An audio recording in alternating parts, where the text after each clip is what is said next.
Bwana JB 64 mambo vipi? Bwana fresh kabisa. Kwanza ni kupongeze bwana. Jana tumeona umekuwa on training kule mitandaoni baada ya kushuka pale kwenye uwanja wa KMC mkiwa na mabodyguard na Dr. Mo. Hii ilikuwa ni surprise, mlitaka kutushangaza ama pengine ulikuwa umejilinda kabisa kwa sababu ulikuwa na mashambulizi mlikuwa umeandaliwa? Kuna vitu tumeandaliwa. Unajua uelewa uko tofauti ndugu mwandishi. Uelewa uko tofauti. Sawa, kwa kile ambacho kinafanya nini kinachoendelea ndani ya nini ndani ya Simba. Kwa sababu what we believe. Sawa, tulikuwa tunatafuta tatizo la Simba. Sawa. Kwa hiyo kila mtu ana search kwa kutoa maoni yake. Kila mtu anatoa maoni yake. Sio, umeelewa? Na kama unavyofahamu nchi yetu ni nchi ya kidemokrasia. Kila mtu sawa ana uhuru wa kutoa maoni yake.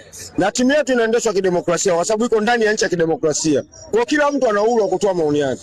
Maoni yetu sisi tuliona kwamba tatizo liko kwa nani? Kwa mwekezaji wetu. Ndio anayekwamisha timu yetu ifanye nini? Isipate kusonga mbele. Kwa baada ya kuzungumza vile, tayari watu wa Simba ambao ni kipenzi chao, umeelewa bwana, wakawa na maneno ya sintofahamu katika mitandao ya kijamii, unapigiwa mpaka simu za vitisho. Kwa hiyo hili sasa sawa, kwa sababu naipenda Simba yangu na naelekea kwenda kuiona Simba na naenda kukutana na mashabiki wa aina mbalimbali. Ilibidi twende na ulinzi jana na ndugu yangu Dr. Mo, kwa sababu sisi ndio wahusika wakuu ambao tunafanya nini, tunataka kuchukuliwa hatua wanazozijua wao. Ndio maana tukaenda na ulinzi sawa, kwa sababu zile kampuni zimetengenezwa ili ziwalinde watu. Sasa kama uwezo upo, kwa nini tusiwakodi wakafanya nini?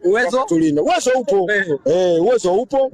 Basi tukapata nini? Tukapata wafadhili ambao wanapenda sawa maendeleo ya Simba yao, kwa sababu sisi tunazungumzia maendeleo ya nini ya Simba yetu. Wakatuletea ulinzi, kwa hiyo uwezo ukakataa ulinzi, kwa hiyo tukaletea ulinzi, tukaenda mpaka nini mpaka mpirani na ulinzi wetu. Kwa hiyo ndicho kilichotokea hicho ndugu mwandishi.